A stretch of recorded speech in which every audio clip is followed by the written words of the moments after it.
Salve, salve, ouvintes e ouvintes do podcast do lado esquerdo do muro, do Conexão Israel. Estamos de volta, mais uma semana, edição festiva. Estamos gravando aí em Shavuot, a festa do tabernáculo, a festa em que o povo judeu recebeu a Torá, o Velho Testamento. E a gente está aí, eu, Marcos Gorenstein e João Miragaia. Fala, João. Fala, Marquinhos. Fala, pessoal. Tudo bem? Tranquilo? Acabei Tudo de bem. perceber que eu falei a gente está aí, ficou meio estranho, mas tudo bem, agora vai. Não vou fazer de novo essa parte do podcast.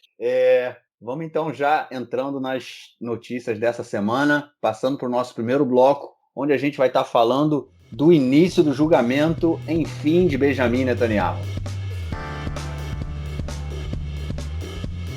É isso, essa semana a gente comentou no episódio passado que estava marcado o início do julgamento dele. Começou, ou mais ou menos começou, vamos dizer assim, foi o dia em que o Bibi teve que comparecer ao tribunal para dizer que ele estava ciente das acusações que tem contra ele, né? São 4 casos de corrupção. Ele compareceu antes do início da sessão, ele fez uma coletiva de imprensa na porta, né? Foi na porta do tribunal, em que estavam presentes vários ministros do seu governo. Obviamente, todos os ministros que estavam presentes eram do Likud, mas nem todos os membros do Likud, deputados, né, estavam lá. Eram basicamente os principais ministros e aqueles que costumam, como se diz aqui em Israel, puxar o saco do Netanyahu. Estava lá a Miri Regev, estava lá o Miki Zohar, estava lá como chama ele? O que era de Jerusalém, que não recebeu nenhuma pasta no final. Esqueci o nome dele, ele era prefeito de Jerusalém. Enfim, Nir Barkat, ele mesmo, estava lá também o Israel Katz, a galera próxima do Netanyahu estava lá com ele, todo mundo de máscara, apesar de ninguém tá cuidando de manter 2 metros de distância um do outro. Estavam todos eles de máscara, fizeram a foto. O Netanyahu atacou o sistema judiciário, o Netanyahu atacou a polícia, falando que as acusações eram acusações falsas contra ele, e depois ele teve que entrar no tribunal, ouviu o que tinha que ouvir, e seus advogados agora começam com uma estratégia de tentar prorrogar o quanto seja possível o início do julgamento em si. 1 ano e meio, 2 anos ou 5 anos de julgamento, João? Eu acho, bom, a tentativa é que seja o mais longo possível, né? A gente já sabe disso, já é claro para todo mundo. A estratégia da defesa do Netanyahu é prorrogar o julgamento para o mais tarde que eles conseguirem. Enfim, bom, o fato é que começou, né? Finalmente começou. Essas acusações, elas estão vindo já de 2, 3 anos. Ele já foi indiciado, já tem mais de 1 ano. Essa primeira fase, essa apresentação dele, já foi adiado algumas vezes. Ele pediu um novo adiamento, não deram para começar, e agora eles estão. A defesa do Netanyahu, que é um escritório de advocacia bastante caro, falam em 10 milhões de dólares, que é o custo de todo, ou de shekel, não sei agora se são de shekel ou de dólar, faz uma diferença bastante razoável a moeda, mas ainda assim é muito dinheiro, né? É o preço que eles estão cobrando para fazer esse trabalho de defesa do Netanyahu nessas pastas, né? Segundo alguns juristas que eu li e escutei essa semana, a estratégia do Netanyahu de adiar o máximo possível esse julgamento tem a ver com que tem outras acusações contra ele, em especial a da pasta 3000, né, que é o caso dos submarinos, que são ainda mais problemáticas que as atuais, né? Então, os casos que estão mais claros, por exemplo, o caso de que ele é acusado de ter recebido presentes, né, charutos e champanhe, esse tipo de coisa, pelos quais ele não é acusado de fraude, eles são casos que são mais difíceis você conseguir comprovar a acusação, segundo a opinião da maioria dos juristas que eu escutei, que são acusações de fraude, de fraude e de abuso de poder, né? Pelo caso 4000, ele é acusado também de recebimento de suborno. Essa é mais fácil de provar. É uma acusação mais grave, mas ela é mais preto no branco do que fraude e abuso de poder. Então, ele está jogando com esse adiamento para que ele possa conseguir, talvez, ser absolvido nas acusações mais leves, né?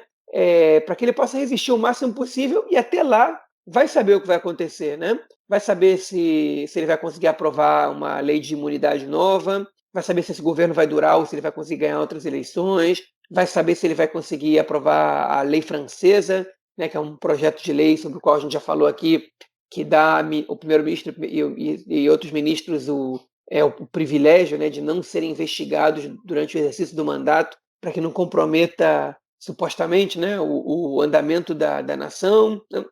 Vai saber se Israel vai entrar num conflito armado com outro país, tomara que não, mas vai saber, né? Essa última guerra cibernética que a gente teve com o Irã deu mostras de que qualquer coisa pode acontecer a qualquer momento. Então, adiar as coisas cai bem para o Netanyahu, né? Então, quanto mais ele conseguir adiar as coisas, mais chance ele tem do caso dele não ter fim, né? Do caso dele não ser resolvido. Então, essa estratégia está muito clara.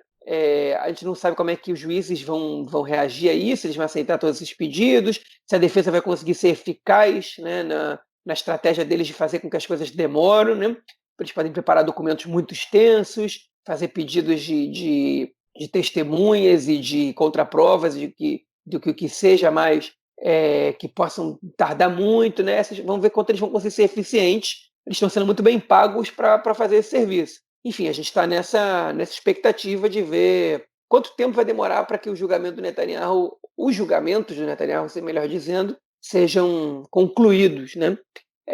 Enfim, mas o que eu acho que é mais importante destacar aí foi o show da entrada do Netanyahu no tribunal, o novo discurso de incitação contra o poder judiciário, né? Uma coisa jamais vista em Israel antes, principalmente se a gente está falando do primeiro-ministro, né? E uma coisa mais surpreendente de todas é que é um acusado, né, um réu, atacando os juízes que vão julgá-lo. Né? Eu queria entender por trás desse ataque qual é a inteligência, qual é o raciocínio, qual é a lógica por trás de um ataque ao juiz que vai te julgar, né? Sem ele ter te julgado nenhuma vez, né? Sem ele ter feito nada, porque os ataques foram ao Mandelblit, né? Foram ao procurador-geral, né? Que denunciou Netanyahu, foram alguns procuradores, mas o sistema judiciário como um todo, né, resulta ser pouco inteligente esse ataque. O Netanyahu nunca disse que confia no poder judiciário, que confia nas decisões do poder judiciário.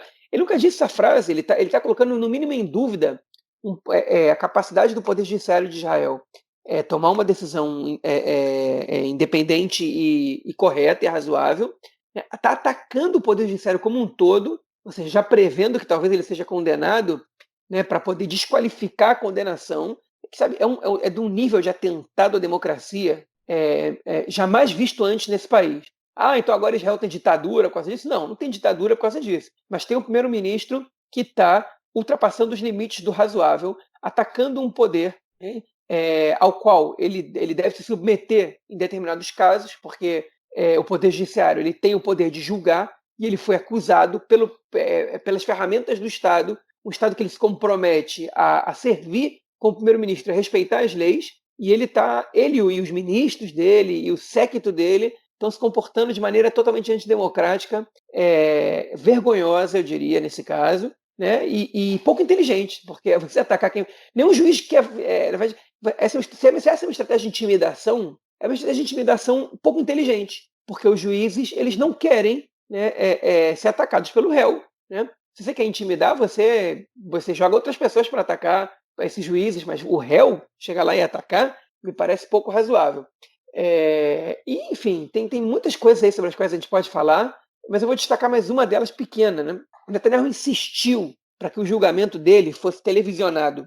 E a Suprema Corte negou esse pedido. Né? Falou que o julgamento dele não é um show e que não tem que ser televisionado. E essa era uma tentativa inteligente de intimidar a justiça. Quando você é televisionado, você já não está mais participando do julgamento em si, que por si só, quem leu o livro do Camus, né, do Albert Camus, escritor francês, O Estrangeiro, percebe como o próprio julgamento em ser um teatro social, né? Ele é um escritor de literatura, mas faz uma análise sociológica sobre os tribunais muito bem feita ali nesse romance, né? Todo julgamento já é um teatro por si só. Se ele é televisionado, ele passa a ser um show, né? E o Netanyahu sabe fazer show melhor que ninguém. Então, os juízes sabiamente negaram esse pedido, né? Essa seria uma estratégia inteligente do Netanyahu, mas a gente sabe que o judiciário não é bobo. Então, eles conseguiram, na verdade, eles foram espertos e negaram esse pedido. O Netanyahu acusa eles estarem fazendo as coisas embaixo dos panos, estarem com medo de que a população veja como eles estão sendo injustos, né? E tudo mais. Funciona também para a negativa o discurso do Netanyahu, né? Depois de ter pedido para ser televisionado. Funciona também para o caso dele não ter sido aceito, mas obviamente ele preferia que o julgamento fosse televisionado. Mas enfim, agora resta de esperar o que vai acontecer nos próximos capítulos, mas a gente começa mal. Na verdade, que começa mal não o Netanyahu, não a oposição ao Netanyahu, o país começa mal. É ruim para a democracia israelense. Essa questão da incitação dele, né, contra o sistema judiciário e a polícia também, né? Houve vários oficiais da polícia que saíram contra o Netanyahu agora, nessa semana também, falando que a investigação feita pela polícia e como chama? A delegacia chama 443, né? Que eles fazem todo esse tipo de investigação de colarinho branco. E o Netanyahu, e eles falaram que os profissionais envolvidos foram extremamente éticos e fizeram tudo dentro de acordo com a lei, não é uma questão de perseguição política, como Netanyahu vem tentando construir. E eu ouvi também muitos comentaristas falando dessa questão da incitação do Netanyahu estar jogando mais uma vez para uma possível... Eles falam de Milchemet Achim, né, que a gente traduzindo pode ser uma guerra civil, né? De acirrar muitos ânimos dentro da sociedade civil israelense. Houve manifestações em frente ao tribunal e também em frente à casa do Netanyahu, contra e a favor. Há vários jornalistas também que jogam nesse mesmo sentido de tentar a todo momento desqualificar não só o trabalho feito pelo sistema judiciário e pela polícia, mas não é uma questão de desqualificar, é uma questão de atacar realmente, dizer que é tudo um grande teatro para que consiga, através da justiça, o que não foi conseguido através do voto popular, né? Ou seja, tirar o Netanyahu do governo, do poder, através da justiça. Isso tem sido muito... foi muito claro isso na televisão essa semana. Eu não sei o quanto essa preocupação de guerra civil ela é exagerada, mas eu acho que a gente tem que ficar de olho aberto, né? Porque a gente já comentou também em outros episódios que o Mandelblit, né, que é o procurador, ele já foi ameaçado, inclusive ele continuou sendo ameaçado essa semana, e não só isso, vários ministros do governo Netanyahu, como a própria Miri Regev, eles vêm atacando o Mandelblit em cima de um caso de anos atrás, eu não esqueci quanto tempo atrás, a gente falou deles desse caso há alguns episódios do podcast, quando o Mandelblit ele era procurador do Exército e ele foi acusado, na verdade o caso foi fechado, nada foi comprovado contra ele, e eles querem trazer isso à tona novamente. Enfim, eles estão tentando atacar toda e qualquer pessoa que vai contra o Netanyahu e transformar o Netanyahu vamos dizer, num mártir, né? Da direita israelense, o que é extremamente problemático, né? A gente vê aí que é um ataque à democracia, é um ataque ao sistema judiciário israelense, e óbvio que há interesses políticos no sistema judiciário, a gente não tem como negar isso, é só a gente fazer também uma avaliação, a gente vê o que o ministro Amir Ohana, que hoje é ministro do Interior, mas no governo de transição ele era ministro da Justiça, e foi ele que colocou toda a justiça em quarentena na época do início da crise do corona e fez com que o julgamento do Netanyahu fosse mais uma vez postergado, tendo começado somente essa semana. Era para ter começado há 1 mês e meio, 2 meses atrás. Enfim, espero que a gente fique só que a gente não chegue a uma fase mais acirrada, né, dessa incitação. O Netanyahu não é a primeira vez que ele participa de incitação política contra opositores, e da última vez que ele falou num palco onde a incitação política era muito grande, a gente teve como resultado o assassinato de um primeiro-ministro. Ele é capaz disso. Eu acho que para se manter no poder agora, o Netanyahu vai ser capaz de tudo, e aparentemente o que está aparecendo é realmente que é uma luta para ele se manter no poder, né? Que ele não quer largar o osso de nenhuma forma.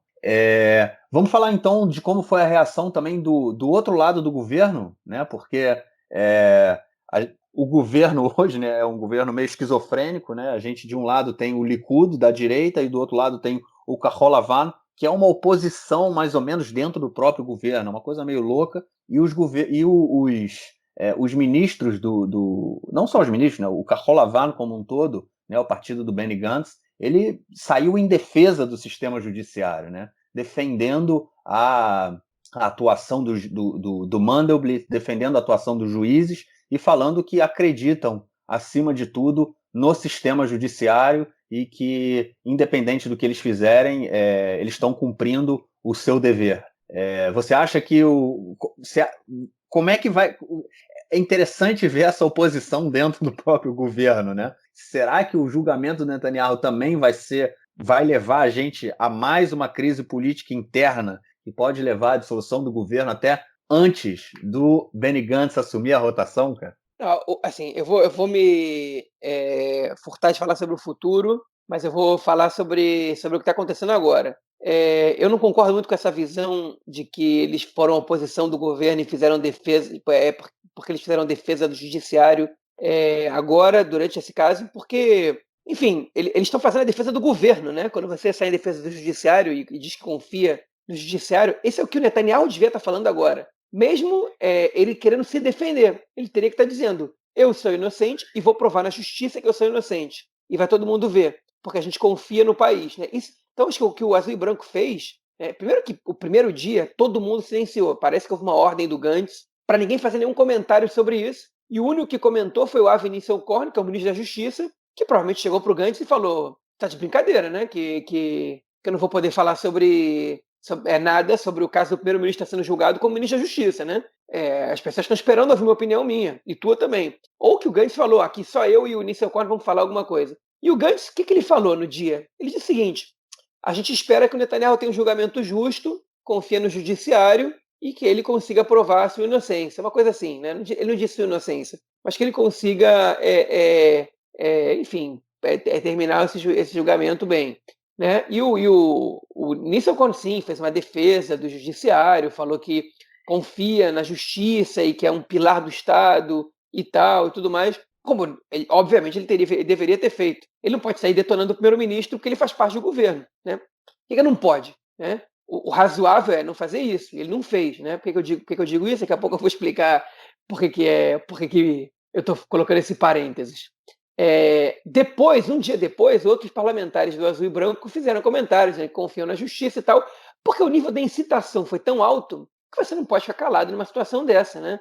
Você não pode ver um monte de gente sair detonando o judiciário do país, que fazem parte do mesmo governo que você, e você vai ser cúmplice se você ficar quieto. Então, eles não fizeram um ataque ao Netanyahu, nem um ataque ao Likud, eles fizeram uma defesa ao governo. O governo precisa fazer isso, né? Então, enfim, eu não vejo eles como oposição fazendo isso, não. Eu vejo eles como quem está fazendo o trabalho limpo ali dentro. Né? O problema é que eles são minoria. Mas ficou feio a posição do Gantz, porque ele podia ter feito um comentário um pouco mais denso. Que, tipo, o que é falado? O primeiro-ministro está sendo acusado de corrupção, e a gente espera que, após esse julgamento, tudo isso possa ser resolvido com toda a confiança no judiciário. Eu acho que esse seria um comentário ético por parte do Gantz. Né? Mas dizer claramente que ele está sendo acusado por corrupção, talvez dizer que esse é um triste momento na história do país, mas que a gente vai superar tudo isso, porque ele pode dizer esse tipo de coisa. Mas parece que, talvez no acordo que ele tenha feito com o Netanyahu, tem uma cláusula aí, eu li o acordo inteiro, que ele não pode fazer comentários sobre isso, pelo menos críticos ao Netanyahu, vai saber. Agora, qual é o parênteses que eu já feito antes que eu quero explicar? Essa semana, a Miri Regev, né, ministra dos Transportes por enquanto, daqui a um ano e meio tem prometido o Ministério do Exterior. Miri Regev fez um comentário dizendo que o Benny Gantz não está pronto, né? Ela usou um termo em hebraico que não está cozido o suficiente, não está assado o suficiente para ser primeiro-ministro. Né? Fez uma crítica a ele, dizendo que está muito verde, né, como se diz em português. Não está pronto, está muito verde. Né? E soltou uma crítica, assim do nada. E o Gantz ficou muito irritado com isso. E ele cancelou uma reunião que ele ia ter com o Netanyahu nesse mesmo dia por causa desse comentário da Miri Regev. Duvido que tenha ficado por isso mesmo. Aposto que ele cobrou do Netanyahu uma posição pública dele dizer para a Miri Regev se desculpar por isso, ou ele desautorizar a Miri Regev. Provavelmente o Netanyahu não fez. E aí o Gantz cancelou a reunião com ele. A gente sabe só que ele cancelou, que ela fez esse comentário e a reunião foi cancelada.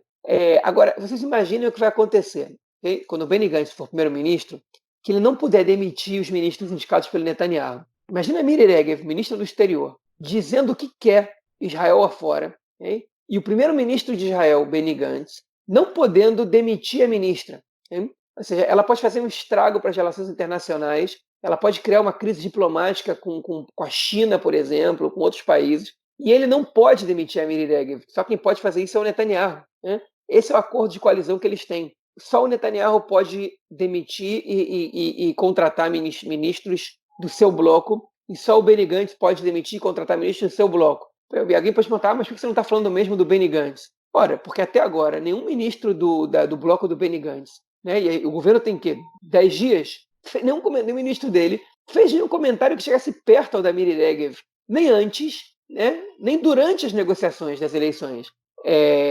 Então, obviamente, antes das eleições, muita gente falou muita coisa sobre todo mundo, durante a campanha e tudo mais. Mas durante as negociações, os ministros do Gantz são quietinhos. E os ministros do Likud, olha, eles não estão quietinhos.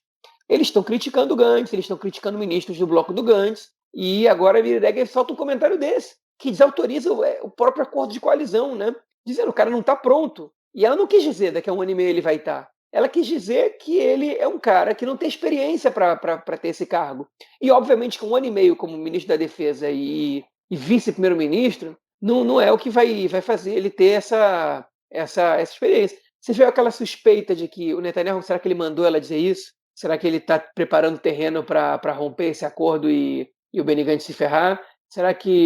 Ou será que isso é espontâneo mesmo e vai mostrar a falta de controle que a gente vai ter quando o Benny Gantz for primeiro-ministro? Enfim, tudo isso preocupa e tudo isso chama atenção. Como a gente já falou outras vezes, de tédio não se morre nesse país, né? Sem sombra de dúvida. Tédio, tédio não tem mesmo, né? Mas o que me chama a atenção, eu vi também, foi inclusive uma gravação, né? Essa coisa da Miri Regev ter falado do Gantz, foi inclusive uma gravação escondida que saiu, assim, eu ouvi na televisão ontem, dá para escutar, mas enfim, entre outras vozes, e gravaram a Miri Regev falando isso. Mas o que mostra também a falta de compromisso, na minha opinião, com o país, né? Com o cargo, com o governo, com a população, enfim. Você está fazendo parte do governo, né? Com outras pessoas. Vocês fizeram um acordo de coalizão. São dois partidos que não se entendem, que não se encaixam. Vocês resolveram chamar isso de um governo de união nacional e já começam a boicotar, a criar um terreno minado ali, né, entre um e outro. E mostra uma falta de compromisso com o país, uma irresponsabilidade com o país, né? Porque eles já estão, de alguma forma, boicotando, e não é boicotando a palavra, criando já uma impossibilidade, me fugiu a palavra que eu gostaria de usar, mas criando uma impossibilidade, dificultando que o Benny Gantz assuma o governo, né? Desqualificando ele enquanto primeiro-ministro, deslegitimando ele enquanto primeiro-ministro no futuro, daqui a um ano e meio, né? Só que tem que pensar que ele teoricamente, ou pelo acordo que foi feito, ele vai ser o primeiro-ministro do Estado do país, né? E vem cá, cadê a sua responsabilidade quanto a isso? E mostra também o nível, né, que vai ser, porque é exatamente o que você falou, João. Os ministros do Azul e Branco não abrem a boca para falar mal do governo Bibi, dos ministros, não do governo Bibi, né, mas enfim, do Bibi, dos ministros, enfim, eles se mantêm ali, é como se mantivessem se fossem pessoas mais preocupadas com o governo. E o pessoal do Likud é uma baixaria de um baixo nível absurdo, né? Mostra realmente o que vai ser esse governo. Você não quer fazer nenhuma previsão do futuro? Eu me arrisco, cara. Eu vou me arriscar. Eu acho que não chega um ano e meio, não. Eu acho que cai antes. Porque é realmente isso. Se o Gantz assumir como primeiro-ministro, vai ser caótico. Vai ser realmente o caos, porque eles vão, na minha opinião, o Likud vai continuar a todo custo e vai aumentar mais ainda a velocidade e a pressão no sentido de desqualificar, deslegitimar e fazer com que o governo do Gantz caia para que o Bibi e o Likud possam novamente voltar ao governo e hegemonizar, né, tudo que eles querem. Agora, só um comentário sobre a lei francesa que você falou lá no início quando a gente começou a conversar sobre o bloco, sobre o julgamento. Essa semana o Bennett ele queria apresentar já a lei francesa no parlamento, né, para votação. Ele acabou que não fez, mas ele já queria pelo menos uma versão, né, que é uma lei que ela permite que o primeiro-ministro ele não seja julgado enquanto ele esteja ainda o mandato dele esteja acontecendo, ou seja, ele só poderia ser julgado depois do fim do mandato. Caso, vamos dizer, se essa lei fosse aprovada hoje e fosse retroativa, aí o Bibi, o julgamento dele teria que parar e ele só voltaria depois que o Bibi deixasse o cargo de primeiro-ministro. Mostra também uma tensão, né? Porque o Benny Gantz não votaria uma lei dessa, né? Ele seria contra essa lei. O governo votaria separadamente, né? Os partidos que fazem parte do governo não votariam da mesma forma. Vamos ver aí se alguém, o Likud, a princípio, de acordo com o acordo de coalizão que eles fizeram, o Likud não pode apresentar essa lei, mas nada impede que o Bennett apresente, né? E vai gerar, sem dúvida nenhuma, tensão dentro do governo. A gente queria estar falando sobre críticas programáticas ao governo e tal, mas a gente tem que estar falando de posturas antidemocráticas do primeiro-ministro e de membros do governo, né, que são que parece, mas vocês só criticam o governo, só falam mal. Cara, eu queria entender o que tem de bom para falar nesse processo de julgamento do Netanyahu, né? Eu não consigo ver, né? A gente aqui critica. A gente aqui também faz comentários elogiosos, por exemplo, como o Ministério da Saúde, como o próprio Netanyahu se comportou na questão do fechamento para a corona. Foi muito positivo, né? Foi uma das medidas acertadas dele. Agora, isso não apaga, lamentavelmente, todo o trabalho que ele tem feito para danificar a democracia israelense. Isso é muito claro e isso é uma coisa que cabe registro aí. Sem sombra de dúvida. Beleza, vamos então para o nosso segundo bloco, onde a gente vai estar falando da proposta do governo de anexação da Cisjordânia, ou de parte da Cisjordânia. Esse caso aí já vem tomando. A gente já comentou dele algumas vezes, né? Bom, vamos fazer uma retrospectiva em menos de 10 segundos. De acordo com o plano de paz do Trump, vai ser permitido, né? O Trump aprovaria que Israel anexasse parte do território da Cisjordânia, que seria destinado ao futuro, né, Estado palestino, são chamados territórios ocupados, incluindo assentamentos, né, e parte da região C, da área C, que é uma área sob, hoje em dia, controle total israelense, tanto administrativo quanto militar, é onde se encontram os assentamentos israelenses, e também a parte do Vale do Jordão, né, que corta a Cisjordânia de norte a sul e faz fronteira com a Jordânia. Já vem, né, a União Europeia já se colocou contra a anexação, já inclusive avisou Israel que, caso isso aconteça, terão consequências, né, não vai ficar... eles não vão aceitar isso tranquilamente. Há, inclusive, setores dentro do governo americano que falam que a anexação vai ser aprovada, mas tem que ver como ela vai ser feita. E cada dia que passa a gente ouve mais falando disso, até porque o governo Netanyahu hoje tem o medo de que o governo Trump não seja reeleito. Se o Trump não for reeleito, essa anexação vem por água abaixo, e eles falam que até junho, nesse mês agora, né, mais um mês e meio, a gente vai ter aí já a aprovação, pelo menos dentro do parlamento israelense, da anexação de algumas partes da Cisjordânia. Não está claro o que é, não está claro o que vai ser. A Jordânia também já falou que, caso Israel resolva anexar o Vale do Jordão, o acordo de paz está em risco. Nem todo o governo, né, ou seja, o Kahol Lavan, especificamente, não é a favor de uma anexação unilateral, mas é uma jogada política muito interessante. O que você acha que vem daí, cara? Aí eu vou fazer uma previsão, sim. Eu acho que não vai ter nenhuma anexação em junho agora. Eu duvido que vai ter anexação. Sabe por que eu acho isso? Porque ninguém fala anexação do quê? Qual é o projeto? Né? É projeto do quê? Antes era o Vale do Jordão, né? A gente achava que era o Vale do Jordão, mas depois começaram a falar em território, em assentamentos, em comunidades judaicas que vivem na Cisjordânia, né? Aqueles assentamentos. Depois começaram a falar de território C. A gente sabe que anexar todos os territórios C é uma dor de cabeça do ponto de vista logístico de organização tremendo, né? A gente sabe, então assim, você não sabe do que, né? Essa semana o militar foi perguntado: e você vai dar cidadania aos palestinos que vivem nos territórios que você quer anexar? E aí está se referindo, no caso, ao Vale do Jordão. E Netanyahu falou: não vou dar. Que seja claro, a gente não vai anexar Jericó, né? Que também fique claro, Jericó foi a primeira cidade que passou para o controle palestino, né, quando os tratados de Oslo entraram em prática, né? Que fica bem ali na fronteira com a Jordânia. A gente não vai anexar Jericó e eu não vou eu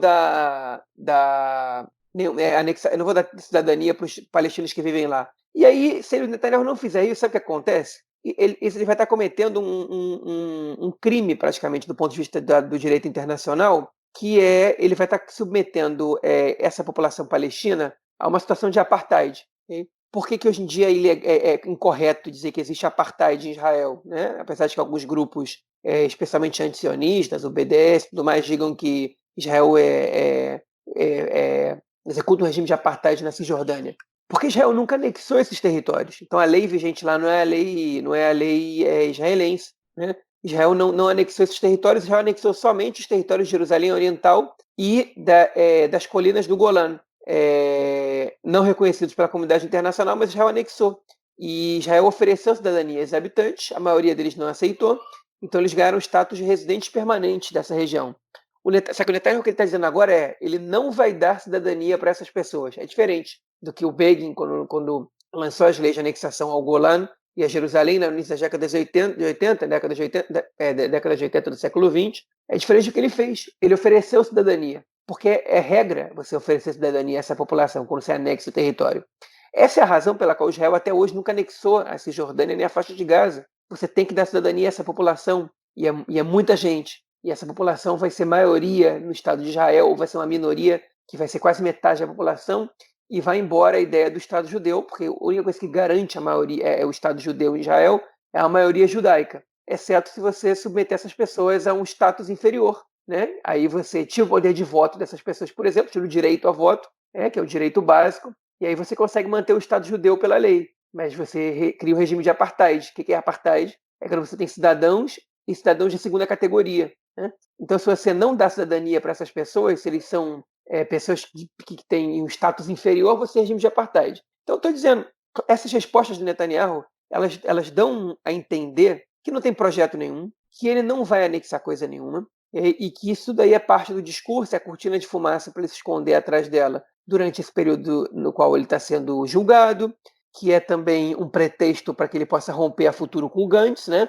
Não é à toa que ele escolheu o Gantz para ser o parceiro dele no governo e deixou de fora o Bennett, né, e o partido Yamina, que são mais à direita que ele, porque é mais confortável para o Netanyahu ter alguém mais à esquerda que ele para culpar, caso ele não possa tomar uma decisão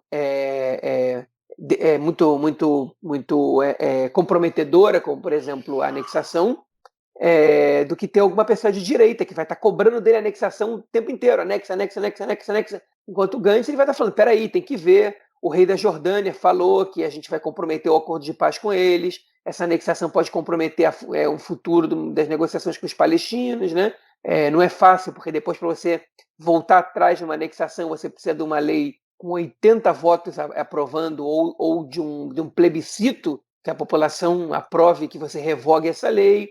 Né? Então, assim, ele prefere realmente que ele tenha alguém à esquerda dele no governo para que ele possa culpar essa pessoa por uma não medida tomada que agrade a base dele, a direita. Então, acho que isso não vai acontecer. Para mim, isso é mais cortina de fumaça. O Trump não está ligando muito para isso. O cunhado do Trump, que é responsável, Jared Kushner, por assuntos relacionados a isso, também não é um entusiasta da anexação unilateral, e os palestinos já começaram a cortar alguns trabalhos de cooperação com Israel, né? Se bem eles não, a inteligência israelense, saiu uma reportagem essa semana, não teme que eles cortem todo o combate ao terrorismo que eles fazem, e sim, a autoridade palestina ajuda no combate ao terrorismo, compartilhando informações com a inteligência israelense e evitando pessoas de cometerem atentados cruzando as fronteiras. A polícia palestina faz esse tipo de trabalho, isso é reconhecido pelas Forças Armadas de Israel e pelos serviços de inteligência, pelo serviço secreto. Isso não é uma coisa que eu estou inventando agora, isso é um fato. Tanto é que o medo, que o receio de Israel é que eles deixem de cooperar. E na verdade eles já estão deixando, né? O volume de informações passado já é menor. O medo não é que eles deixem terroristas entrarem, o medo é que eles deixem de informar sobre possíveis cédulas que estão se reunindo, sobre esse tipo de coisa, para que se tenha um momento de intifada, de explosão depois, vai ser muito difícil para a inteligência israelense poder descobrir onde eles atuam, porque a autoridade palestina deixa de cooperar. Então, tem vários fatores que essa possível anexação,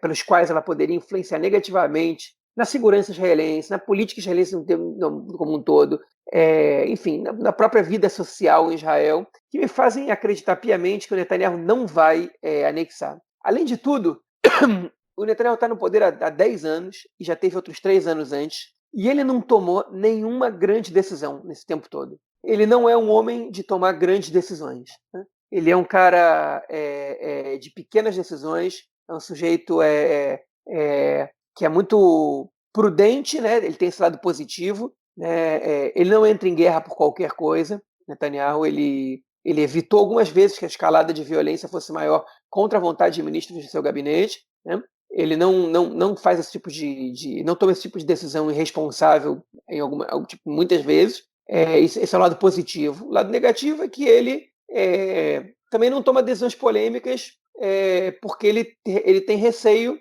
da sua carreira política, dela ser destruída por uma grande decisão polêmica. Então, o caso da anexação é uma grande decisão polêmica que afeta o status quo da relação entre israelenses e palestinos, e eu não acredito nada que o Netanyahu seja a pessoa que vai tomar essa decisão. A menos que o Trump ele esteja interessado em que ele tome essa decisão, aí ele não vai ter o que fazer, ou a menos que não tomar essa decisão signifique a queda do Netanyahu do poder. Hoje não é essa a situação. Nem o Trump está fazendo questão de nada, nem a não anexação pode representar a queda do Netanyahu no poder. Daqui a alguns meses a gente não sabe. Mas ele bateu o pé, né? 1º de julho é a data e a gente não está disposto a voltar atrás em relação a isso. Eu estou aqui esperando sentado, eu duvido que vai acontecer qualquer anexação até lá. Bom, eu concordo com tudo que você falou sobre a questão da anexação, acho que essa análise é bem correta. Eu só queria discordar de você da questão do apartheid, de como a gente vê essa relação aí com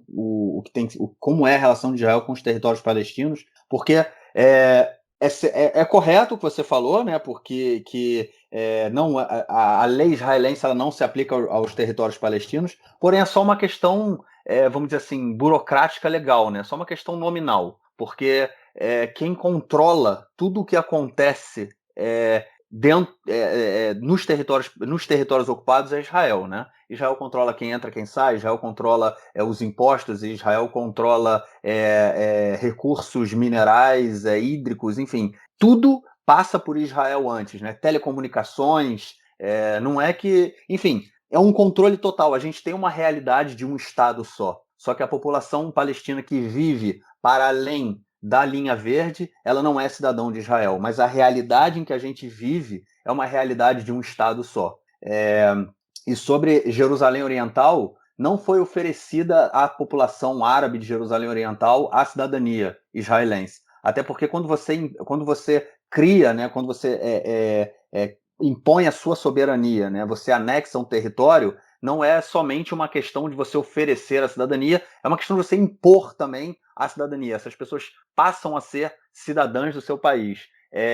E o que aconteceu em Jerusalém Oriental foi o seguinte: havia setores dentro do governo israelense, principalmente o Menachem Begin, né, aí sendo bem nominal, ele era contra que a população de Jerusalém Oriental recebesse a cidadania israelense, porque, obviamente, mudaria muito a balança no que diz respeito a Jerusalém, a balança entre judeus e árabes, né? Hoje, a gente tem uma população, cerca de 40% da população judaica, da população de Jerusalém é árabe, e outros 60% são judeus, sendo que dessa população árabe você não chega nem a 5% com a cidadania israelense. O Menachem Begin, na época, ele foi contra. Havia setores no governo que eram a favor de impor a cidadania israelense a essa população, havia setores no governo contra essa imposição, e aí eles chegaram num acordo, que é o seguinte: quem quiser vai ter direito à cidadania israelense. Hoje, o árabe, um palestino de Jerusalém Oriental, que ele pede a cidadania israelense, ele nem sempre recebe, é um processo que não é simples, não é porque ele prova que ele reside em Jerusalém Oriental que ele vai ter direito à cidadania. Ele tem direito, o cidadão hoje de Jerusalém Oriental, ele, vamos dizer assim, ele tem basicamente todos os direitos que um cidadão israelense. Ele só não pode, ele não vota no parlamento, ok? Se ele não for cidadão israelense, ele não vota no parlamento, mas outros direitos ele tem, ok? Tipo, seguro social, enfim, direitos civis, direitos sociais ele também tem. Porém, a questão é, no momento em que ele é residente de Jerusalém Oriental, essa residência ela é muito frágil. O governo israelense, muitas vezes, ele retira essa cidadania, esse direito de residência, se ele acha que, em algum momento, o centro da vida do cidadão palestino de Jerusalém Oriental deixou de ser Jerusalém. Passou a ser, vamos dizer, Ramallah, que fica a 10 quilômetros de Jerusalém. Se o cidadão de Jerusalém Oriental ele trabalha em Ramallah, ele vive a maior parte do dia em Ramallah, ou ele tem família em Ramallah e vive em Jerusalém por 2 dias na semana, vamos dizer assim, ele arrisca o direito dele a residir em Jerusalém. Ele pode perder esse direito e fica proibido de entrar na cidade. Ou seja, nominalmente, legalmente, né, como a gente conhece o apartheid sul-africano, a gente não pode dizer, e aí eu concordo com você, que o que Israel faz que a política israelense é apartheid, mas é meramente uma questão burocrática, porque a gente sim vive, assim eu vejo, né, a relação entre Israel e os Estados palestinos como uma realidade de um Estado só. Não era só isso que eu fiquei inquieto. Mas pelo ponto de vista legal, porque do ponto de vista legal, okay, se Israel passa a exercer uma situação de apartheid realmente, tipo, legalmente falando, que é a anexação, sem que as pessoas tenham cidadania, o Conselho, na verdade, as regulamentações da ONU, elas possibilitam sanções ao país, que nem aconteceram com a África do Sul. E isso seria algo destruidor, devastador para Israel, né? O país estar legalmente sob um status de apartheid pode ser destruidor para o país. E o Netanyahu sabe disso. Se ele não soubesse disso, ele já teria anexado esses territórios há muito tempo, porque manter o status quo assim, o anexado é mais fácil. Né? Anexado dá uma resposta positiva para sua base, além disso, né? E ele pode impor a lei israelense ali e tudo mais. Então ele sabe, e essa é a grande questão, ele sabe que ele não pode anexar esses territórios sem dar cidadania a essas pessoas. Por isso ele não anexou até agora, por isso ninguém anexou até agora, e por isso segue sendo um impasse. Né? E por isso eu duvido que ele vai anexar justamente agora. É isso. Vamos então passar para o nosso próximo bloco, onde a gente vai estar falando do corona, como não podia deixar de ser.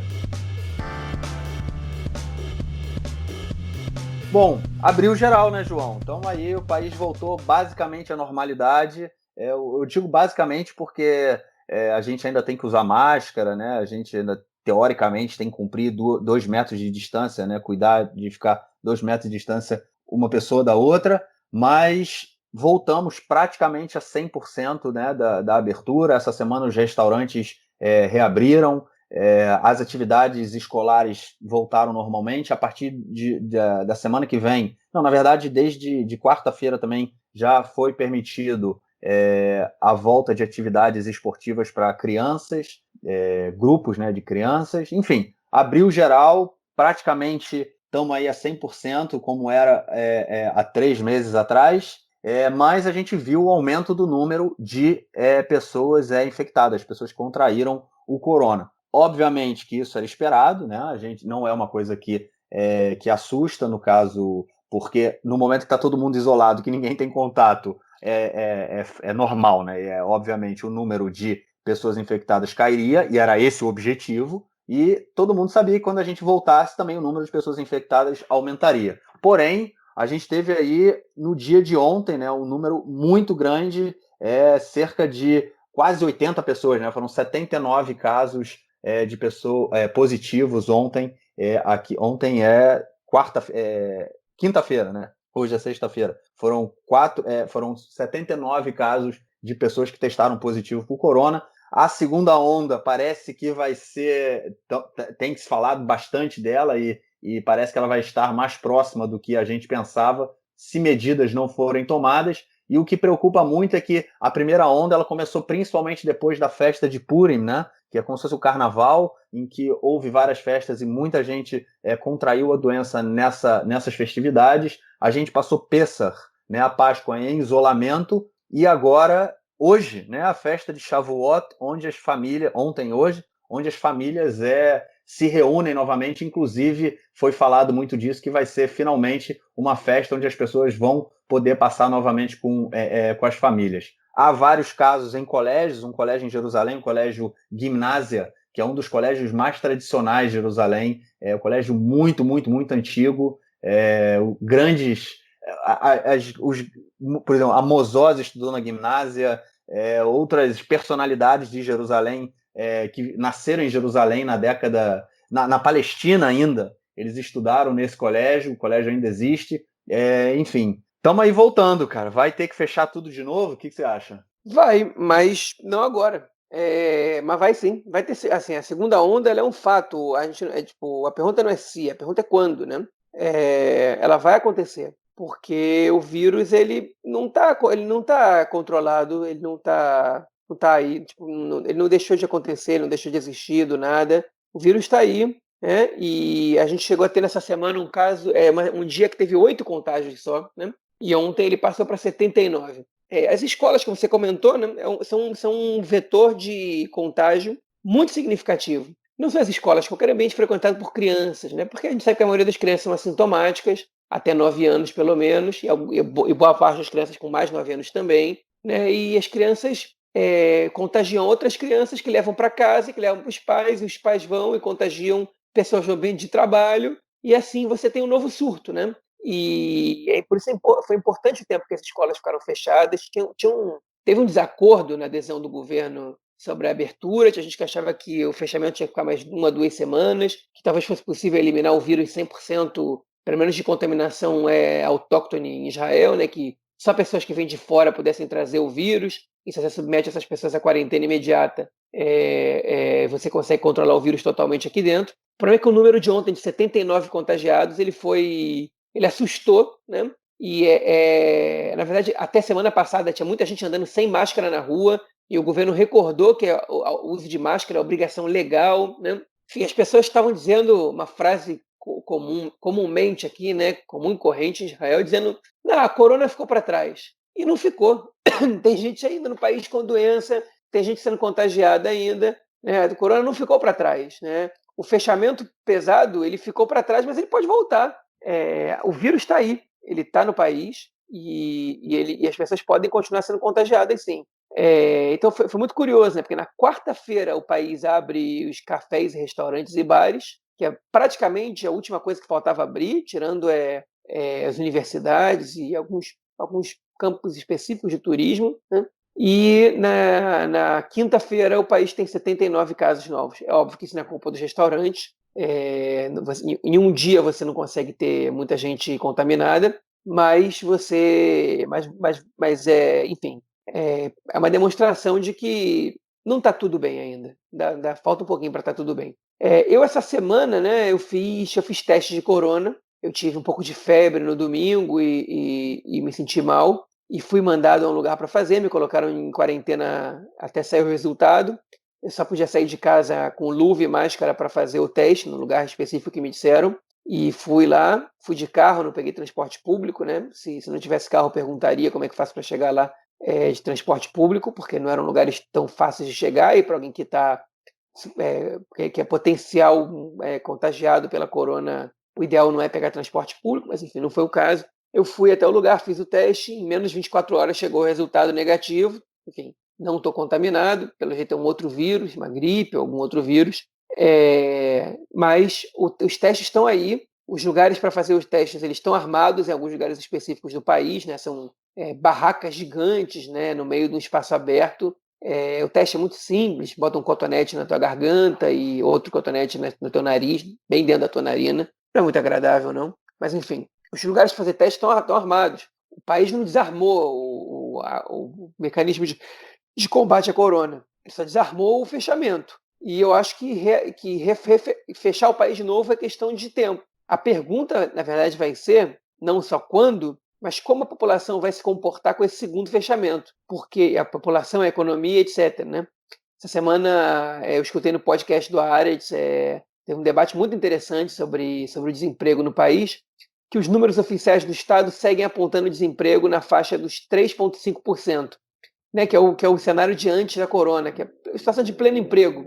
Né, eles desconsideram todas as pessoas que estão recebendo seguro-desemprego e de férias não remuneradas, né, que o trabalho não remunera essas suas férias, que remunera o Estado. Essas pessoas não entraram na lista. O problema é que tem várias pessoas aí que já foram demitidas, receberam aviso prévio, já foram demitidas, e o que se calcula é que o desemprego em Israel ele vai subir para entre 12% e 15% de imediato, né? com essa situação, sem considerar os autônomos, que tem muitos autônomos que não estão trabalhando ainda. Então, enfim, é preocupante a situação, porque antes o país na verdade, tem uma sensação de que ele está reabrindo, e de que ele está entrando na normalidade pré-corona, o que a gente sabe que não é 100% verdade, porque tem setores que não vão reabrir, quando na verdade a gente pode estar talvez voltando para um fechamento, né? Me preocupa a situação, eu não estou muito tranquilo com o andar da carruagem, não. Eu estou tentando não viver nesse mundo da ilusão de que o país está tudo normal. Eu também não. Preocupa, é realmente preocupante, né, cara? Assim, a gente não sabe o que vai acontecer. Mas eu acho que é uma questão do mundo ter que entender, né, que até que essa vacina saia ou que tem um remédio efetivo, né, que não é a cloroquina, né, mas tem um remédio efetivo aí contra o corona, a realidade mudou. Não dá mais para ser como era antigamente. E os estados vão ter que entender isso, né?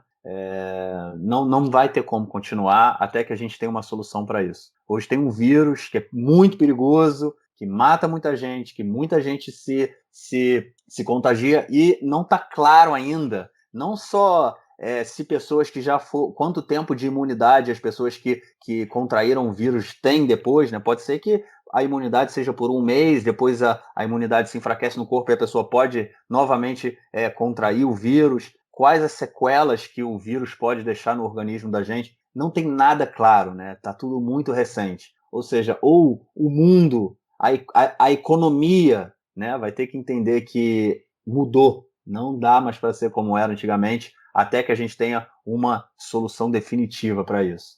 E a gente vai viver nessa incerteza aí de abre e fecha, abre e fecha. Eu, particularmente, no meu trabalho, vai ser assim, né? Eu trabalho com esporte, tenho grupos, turmas, né? E tô sem dar aula, voltei a dar aula há 2 semanas para adultos e mesmo assim sem contato físico. Eu dou aula de jiu-jitsu, então a partir da semana que vem o contato físico está permitido, mas mesmo assim é muito incerto, a gente não sabe o que vai ser. E eu, sem sombra de dúvida, como o sistema educacional, no momento em que você é o primeiro a ser afetado novamente pela segunda onda.